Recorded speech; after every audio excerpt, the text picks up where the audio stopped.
Good evening. Thank you for joining us tonight for our 18 News digital exclusive State of the Virus. Now, as cases of COVID-19 continue to rise across the country, 18 News is giving you, our viewers, an opportunity to ask local experts your questions regarding COVID-19. Today, we're joined by Dr. Jeremy Lux, the chair of Arnott's Department of Emergency Medicine, who joins us once again. Thank you, doctor. Thank you for having me. All right, so Dr. Lux, we continue to see nearly 200 cases a day in our area. Most of them have been in Steuben County. So what is the state of the virus right now in our area, and how are you guys in the hospital handling what appears to be another holiday surge? We're still meeting with a number of challenges with regards to the number of COVID cases. Between Steuben County and Chemung County, we're seeing between 100 and 120 new cases a day combined between those two, and that's been kind of continuing right along.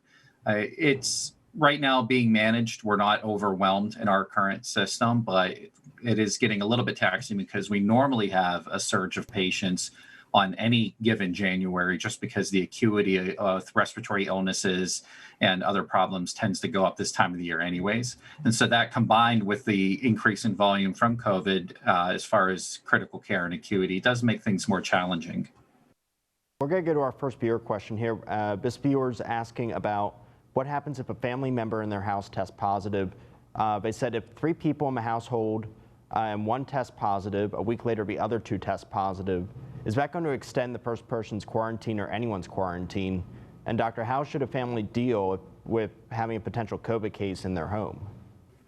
Whenever it comes in the home, being a little bit more precautious or a little more cautious with yourself and with the others is very important. So wearing a mask, putting a mask on the person that has COVID, they can actually help prevent you from getting it. Obviously, in close contact, or if you're a primary caretaker, it's going to be very difficult.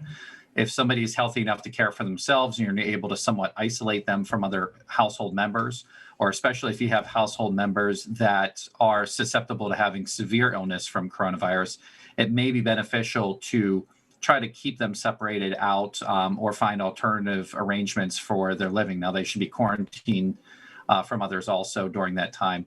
If somebody in your home tests positive for coronavirus and you yourself have not, but then another one tests positive, you should treat that still as another primary exposure if you've never had symptoms or you haven't had coronavirus yourself.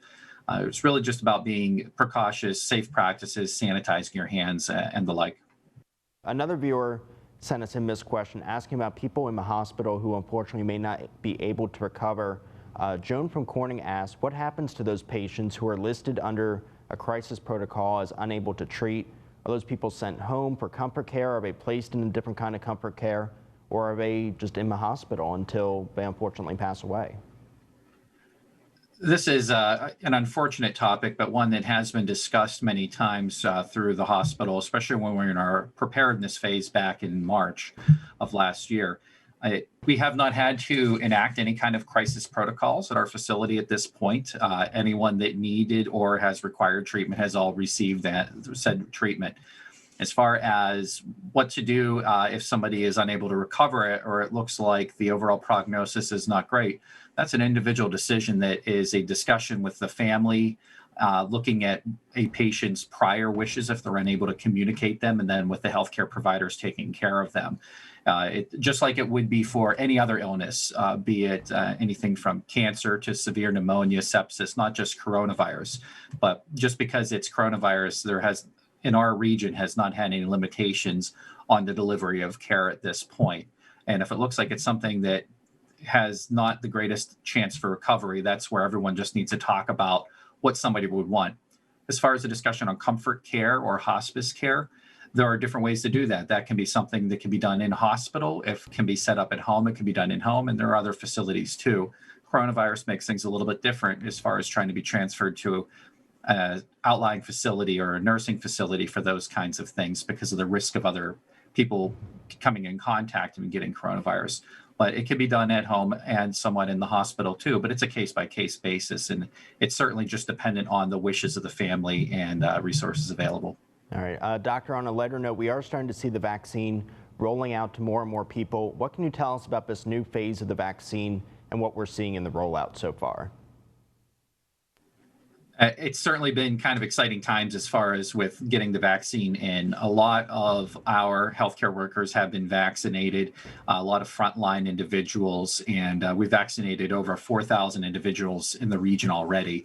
And that's not just at Arnett Health. We are a primary vaccination center for the region. So we are vaccinating people from other facilities in New York State because we have the distribution and the capability, and really hit it hard in order to get this together. I'm really proud of how everyone came together as a team to really something unprecedented for this scale of vaccination. Right now, we're going on to phase 1B in New York State, which means we're starting to open this up to other at-risk populations and also to other first responders such as EMS and police. Also, teachers, I believe, are part of that. There is an age cutoff, too, for trying to get other individuals that don't meet those criteria that just because of their age may be at higher risk, such as 65 and older. It was originally 75 and older, but they've changed it again to 65. A lot of these things are fluid. They're developing over time as we have supply and as we learn more things. So it would be good to stay up to date with what the New York State recommendations are, because something we're saying this week may even change next week. But that's where we're at currently. And doctor, we now know that Group 1B has expanded somewhat. It was at 75 plus in New York. Now it's at 65 plus. So who all is included in that 1B group? And when will people know when it is their turn to go and get that first dose, and where are they going to have to go to get that vaccine? So 1B right now is rolling out to 65 people that are age 65 and older, and also under other areas too, such as police departments, fire departments, public school teachers, and other employees. This is something also that is changing and is kind of fluid, and it's best to really look and see the latest recommendations, because it has been changing week to week, such as going from 75 to 65. There's an online tool that is at COVID-19 vaccine.health.ny.gov, that has an ability that you can check your eligibility and go through and click through all the different screens to see if you're eligible, and then can help you find a center. One of the caveats is once you find a place to get the vaccine, if you are eligible, you must get your second dose at the exact same location that you got your first dose. And that's just a way of tracking to make sure that you get both doses in and you're getting both of the same type of vaccine, since there are a couple out right now and there are going to be other vaccines down the road. The governor has talked about the importance of testing and expanding it for businesses and different events. And we saw this with the Buffalo Bills game last week, where they did rapid testing before the game. Anyone who was going to come into the game had to have a test 72 hours before they went. Is this a successful way of reopening the economy and getting us back to a normal life, having this rapid testing either right before an event or the days leading up to an event? I'd say the short answer would ask me again in 6 months. But in the interim, though, I have seen this performed in other locations over the last year. Namely, one of the things that comes to my mind is in Formula One racing, for instance. And they were very successful with it, and with a lot of other safe practices. And depending on the individual country, they would permit these things, and there wasn't a widespread outbreak of COVID in individuals that intended these things. So I think that it is being based on some decent evidence from what has occurred already, especially overseas. So I think the idea has some good merit, but it's difficult to say really, because hindsight, unfortunately, is going to be 2020.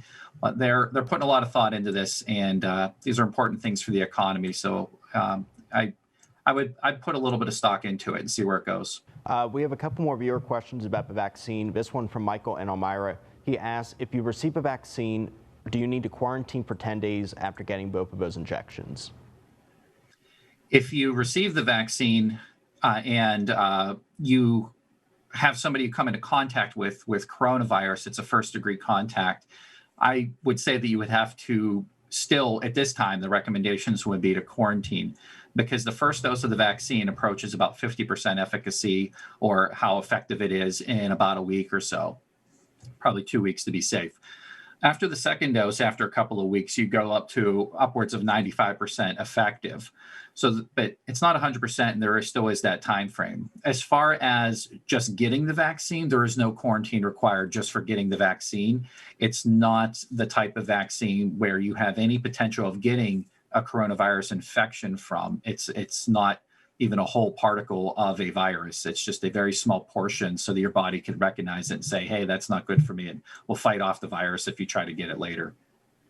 All right, and then Megan in Beaver Dams asks, how long after testing positive for COVID should you wait to receive a vaccine? So is there some kind of time period where if I test positive and it takes me 2 weeks to recover, do I need to wait a certain amount of time before I go and get the vaccine if I'm even eligible? One of the biggest things after that, after having a coronavirus infection, is you can't be symptomatic when you get the vaccine. And the vaccine is recommended. The time frame is we're generally going with is about 10 to 14 days after you've become symptom free. That gives your body enough time to get over everything that it had just gone through and give yourself some time to rebuild your overall status before going into another immune response from the vaccine. It certainly is okay to get the vaccine, though, after you've had coronavirus itself. Now, time frame wise, you may have some immunity for a period of time after you've had coronavirus, but so perhaps you don't need to get it right out of the gate. But if you're eligible and you're at high risk and you're going to be around a lot of people with it, it is definitely recommended. And there are only a few caveats as far as somebody that should not be getting it after being exposed. If you've had coronavirus and you've had some very specific therapies, such as you've had antibody therapy or anything like that for an infusion, then it's a longer period of time. It's at least 4 weeks before they recommend getting the vaccine, at least with the current guidelines. All right, and of course, there is that long list of people who are now able to get the vaccine that we talked about earlier.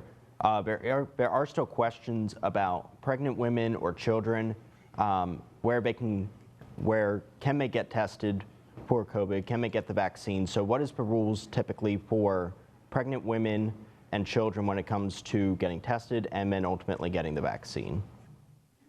So right now, the current guidelines don't extend down to young children, at least as of right today. And but pregnant females are able to get the vaccine. And there are some recommendations for it, and there are some recommendations that say we can't really say. One of the problems is it hasn't really been tested enough to really give a great recommendation.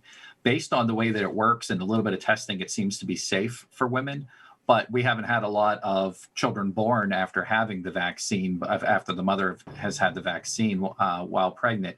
So we don't have a lot of information there, but it appears to be safe. And a lot of the gynecological and obstetrics societies are recommending it, but again, it's just we don't have a lot of data there to go on. But it is not contraindicated, which means to say it's not something, it's an absolute no. As far as for children, same thing, not a lot of data, probably safe, but right now we're not pushing it strongly in children or pediatric populations. And that's something that's going to be changing, could even be weekly as we get more information and other additional recommendations come out.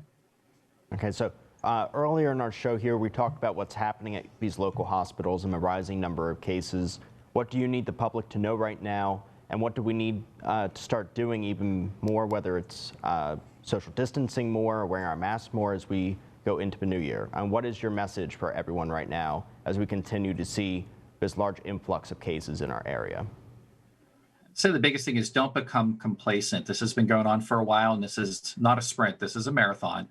And it's overall, I feel the region has done pretty well. We've had a big uptick with the winter. Some of that's because people are in more close quarters indoors and not outside. Some of it's just the nature of the beast when it comes to infections.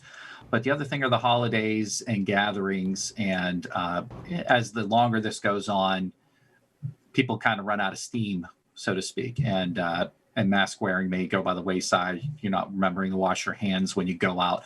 All those practices need to continue. And one of the things I had said around Thanksgiving time is that it's very important to see your loved ones and be together for holidays. But there are a lot of holidays out there, and you don't want something that's going to make it so you don't have a family member there for the next one. So be safe, be smart, and really work together as a community towards better health overall. All right, great advice, Dr. Lux. Thank you for joining us again today. And of course, we'll have more later next week regarding the vaccine here on State of the Virus. And viewers, if you have any questions regarding COVID-19 that you would like one of our local experts to answer, you can email us at news@wetmtv.com. We'll have more on the fight against COVID-19 on 18 News and on mytwintiers.com. Thank you for joining us and have a good night.